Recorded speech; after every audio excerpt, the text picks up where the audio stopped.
നമസ്കാരം. വാത്മീകി രാമായണത്തിലെ അയോധ്യാകാണ്ഡത്തിൽ 100-ാം സർഗം, അവിടെയാണ് ഭരതൻ വനവാസത്തിന് പോയ ശ്രീരാമചന്ദ്രനെ കാണാൻ വേണ്ടി വനത്തിലോട്ട് വരുന്നത്. അപ്പോൾ ഭരതൻ വരുമ്പോൾ ലക്ഷ്മണൻ ആദ്യം വിചാരിക്കുന്നത് യുദ്ധത്തിനായിട്ട് വരിക എന്നാണ്. കാരണം ഭരതൻ്റെ അമ്മയായിട്ടുള്ള കൈകേയി മൂലമാണ് പ്രശ്നങ്ങളുടെ തുടക്കമല്ലേ. അപ്പോൾ അങ്ങനെ ചിന്തിച്ച് യുദ്ധത്തിനായിട്ട് ഒരുങ്ങുകയാണ് ലക്ഷ്മണൻ. അപ്പോൾ ശ്രീരാമൻ പറയുന്നുണ്ട്, ക്ഷമിക്കൂ ലക്ഷ്മണ, അവൻ വരട്ടെ, വെയിറ്റ് ചെയ്യൂ, ശാന്തനാവൂ എന്നൊക്കെ ലക്ഷ്മണനെ പറഞ്ഞ് അടക്കിയിരിക്കുകയാണ് ശ്രീരാമൻ. അപ്പോൾ ഭരതൻ വരുന്നത് തന്നെ മരവുരിയൊക്കെ എടുത്തിട്ടാണ്. എപ്രകാരമാണോ ശ്രീരാമൻ നിൽക്കുന്നത്, ജീവിക്കുന്നത്, അപ്രകാരമാണ് ഭരതൻ കൊട്ടാരത്തിൽ നിന്ന് വനത്തിലേക്ക് വരുന്നത് തന്നെ. കരഞ്ഞ് തളർന്ന മുഖത്തോടും ശരീരത്തോടും മനസ്സോടും കൂടിയാണ് ഭരതൻ വരുന്നത്. ജ്യേഷ്ഠനെ കണ്ട് സാഷ്ടാംഗം പ്രണമിച്ച് കാല് പിടിച്ച് അപേക്ഷിക്കുകയാണ് കൊട്ടാരത്തിലേക്ക് തിരിച്ചു വരാൻ. വന്നില്ലെങ്കിൽ ഞാൻ പോവില്ല, തിരിച്ചു പോവില്ല, ഞാനും അങ്ങയുടെ കൂടെ, ജ്യേഷ്ഠൻ്റെ കൂടെ ഞാനും വനത്തിൽ തന്നെ ജീവിക്കുമെന്ന് തീരുമാനിച്ചിട്ടാണ് ഭരതൻ വന്നത്. പക്ഷേ ഭരതൻ്റെ വാശിക്ക് മുന്നിൽ ശ്രീരാമൻ പിടികൊടുക്കുന്നില്ല. അച്ഛൻ്റെ ആജ്ഞ പാലിക്കണം, ഞാൻ വനവാസം ചെയ്തിട്ടും നീ രാജഭരണം ഏറ്റെടുത്തിട്ടുമാണ് അച്ഛൻ്റെ ആഗ്രഹം, ആജ്ഞ പാലിക്കേണ്ടത് എന്നൊക്കെ പറയുന്ന കാര്യമൊക്കെ നമുക്ക് അറിയാവുന്നതാണല്ലേ. അപ്പോൾ ഇരു കൂട്ടരുടെയും പിടിവാശി ഇങ്ങനെ മൂർച്ഛിച്ചപ്പോൾ അതിനിടയിൽ കയറുകയാണ് വസിഷ്ഠൻ. വസിഷ്ഠൻ്റെ നിർദ്ദേശപ്രകാരമാണ് പാദുകം കൊടുക്കുന്നതും ഭരതൻ അത് വാങ്ങി പോകുന്നതൊക്കെ.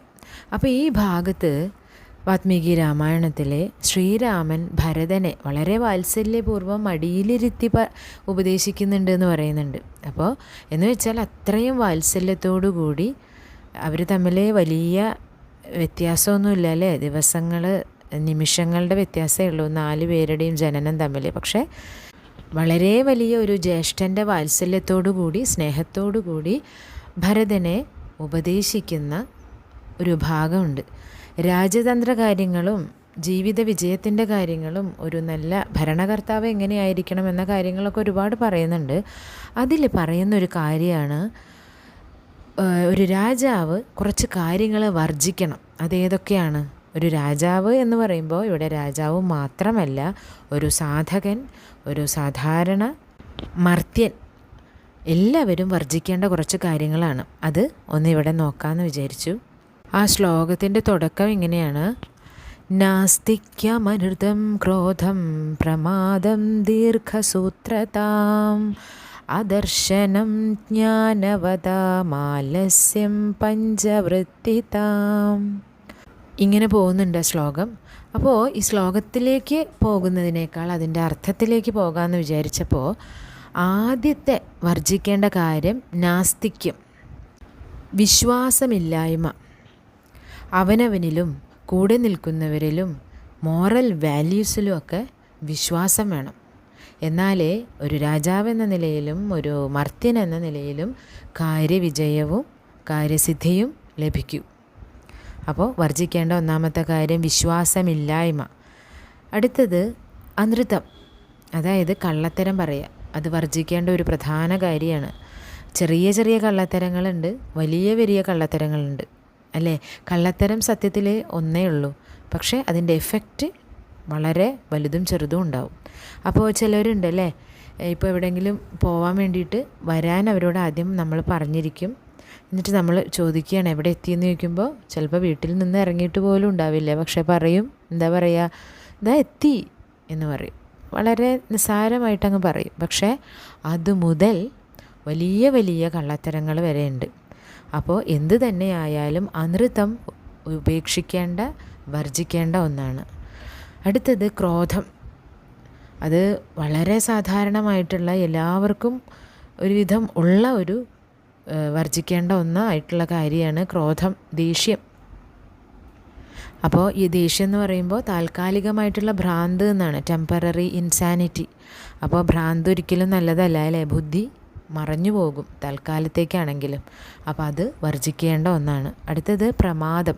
പ്രമാദം എന്ന വാക്കിന് മലയാളത്തിൽ അല്ലെങ്കിൽ സംസ്കൃതത്തിൽ അർത്ഥം വരുന്നത് നമ്മളുടെ കടമയിലുള്ള വീഴ്ച, നമ്മളുടെ ഡ്യൂട്ടിയിൽ വീഴ്ച വരുമ്പോഴാണ് പ്രമാദം എന്ന് പറയുന്നത്. അപ്പോൾ ഓരോരുത്തർക്കും അച്ഛൻ എന്ന നിലയിലും അമ്മ എന്ന നിലയിൽ, മകൾ, മകൻ, ഭർത്താവ്, ഭാര്യ എല്ലാ നിലയിലും കടമകളുണ്ട്. അതുകൂടാതെ നമ്മളുടെ ജോലി സംബന്ധമായിട്ടുള്ള കടമകളുണ്ട്, സമൂഹത്തിനോടൊരു കടമയുണ്ട്. ഇതിനെല്ലാം വീഴ്ച വരുമ്പോൾ അതൊക്കെ പ്രമാദമാണ്, അത് വർജിക്കേണ്ട ഒന്നാണ്. അടുത്തത് ദീർഘസൂത്രത, പ്രൊക്രാസ്റ്റിനേഷൻ എന്ന് പറയും. ഇന്ന് ചെയ്യേണ്ടത് നാളത്തേക്കോ മറ്റന്നാളത്തേക്കോ നീട്ടി വയ്ക്കുക.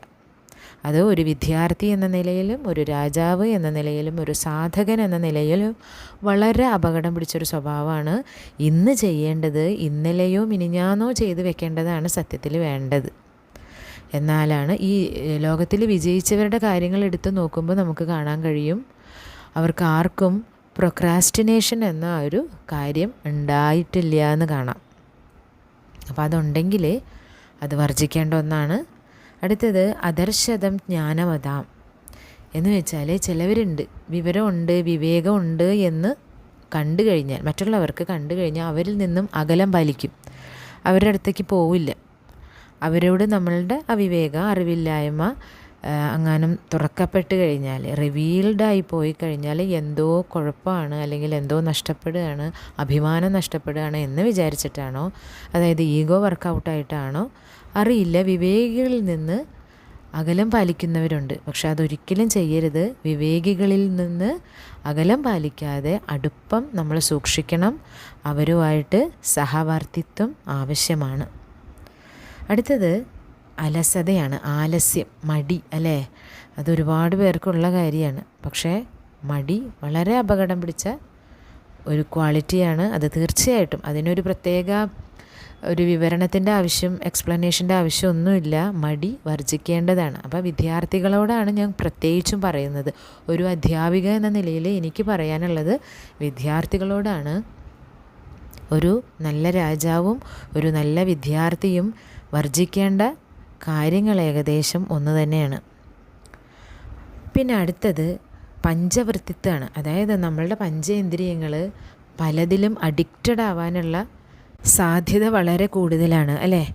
അപ്പോൾ പഞ്ചേന്ദ്രിയങ്ങളുടെ അടിമ ആകാതിരിക്കുക, അതിനെ കൺട്രോൾ ചെയ്യുക, ജിതേന്ദ്രിയനാവുക, അതിനെ കൺട്രോൾ ചെയ്യാൻ നമ്മളെ കൊണ്ട് കഴിയണം. അടുത്ത കാര്യം ഏകചിന്തനം വർദ്ധാനം എന്ന് വെച്ചാൽ ഒറ്റ ബുദ്ധിയായിട്ട് ചെയ്യുക. അങ്ങനെ ചെയ്യാൻ പാടില്ല എന്ന് പറയുകയാണ്. എന്ന് വെച്ചാൽ നമുക്ക് തോന്നുക ഒരു കാര്യം എന്നിട്ട് അതങ്ങ് ചെയ്യുക.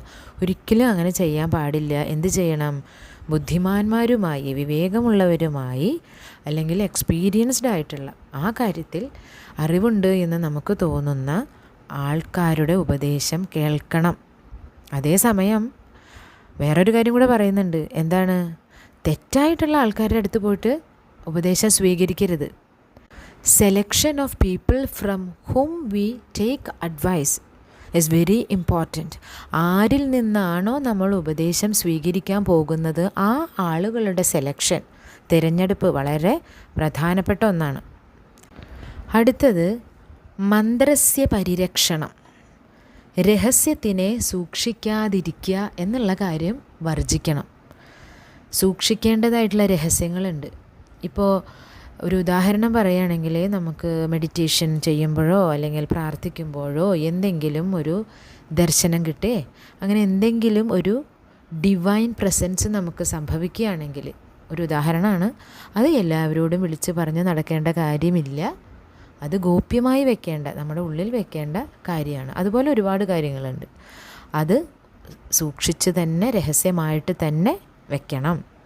അടുത്തത് മംഗളാദ്യ പ്രയോഗം.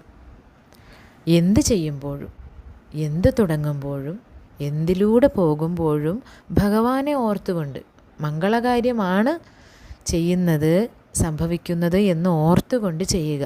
അതാണ് മംഗളാദ്യ പ്രയോഗം. അടുത്തത് പ്രത്യുത്ഥാനം ച സർവദ. എല്ലാവരെയും നമ്മൾ ആൾക്കാരെ കാണുമ്പോൾ, മുതിർന്നവരെ കാണുമ്പോൾ എഴുന്നേറ്റ് നിൽക്കണു, ബഹുമാനിക്കുന്നു, സാഷ്ടാംഗം നമസ്കരിക്കണോ ഒക്കെ ചെയ്യുന്നുണ്ടല്ലേ. പക്ഷേ ശ്രീരാമൻ ഭരതനെ ഉപദേശിക്കുന്നത് അർഹതയുള്ളവർക്ക് മാത്രം ബഹുമാനം കൊടുക്കുക, അർഹതയില്ലാത്തവർക്ക് അത് കൊടുക്കരുത്. അവരെ എല്ലാവരെയും കാണുമ്പോൾ ഇങ്ങനെ എഴുന്നേൽക്കുക, അതൊന്നും ചെയ്യേണ്ട ആവശ്യമില്ല. പക്ഷേ അതേസമയം മഹാത്മാക്കളുടെ മുന്നിൽ താണു വീണ് നമസ്കരിക്കുക തന്നെ വേണം. അപ്പോൾ ഇതൊക്കെ ശ്രീരാമൻ ഭരതന് ഡയറക്റ്റായിട്ട് കൊടുക്കുന്ന ഉപദേശമാണ്.